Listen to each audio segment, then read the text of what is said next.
Dancehall artist DeMarco and reggae singer Stephen Marley have linked up for a reggae track dubbed Dance My Stress Away. The video for the single was recently released and has been getting rave reviews. Oh yeah, I'ma dance my stress away. Oh yeah, oh yeah, I'ma dance my stress away. Friday night just came off work. It's the weekend and I'm about to flirt. Iron my pants, about to pull on my shirt.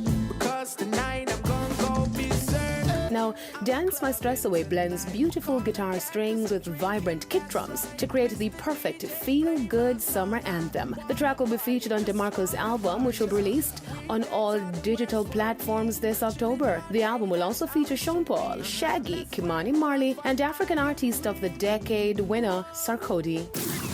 Trinidadian-born rapper Nicki Minaj recently took to Instagram to applaud Spice on her newly released project 10. Now, she congratulated Spice, saying, "I'll let you know my favorite track tonight," end quote, as she shared this picture of Spice's cover art. The project marks the first album in over 20 years. The album is already making strides after the project charted #1 in the UK on the iTunes Reggae chart and #29 in all genres. The Needlight DJ recently celebrated 10 being best-selling at #1 on Amazon Movers and Shakers, #1 bestseller international album, and #5 in all genres.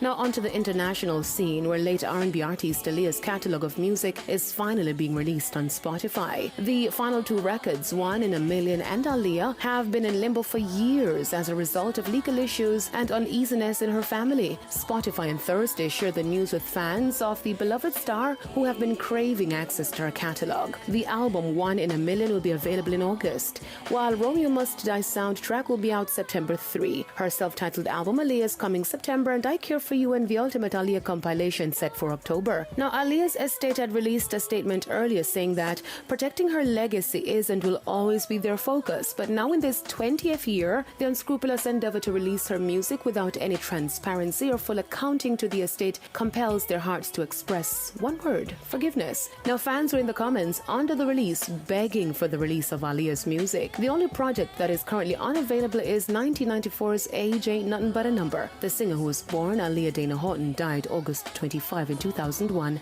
at the age of 22 in a plane crash that also took the lives of 8 others. I'm Daedran reporting for ePrime.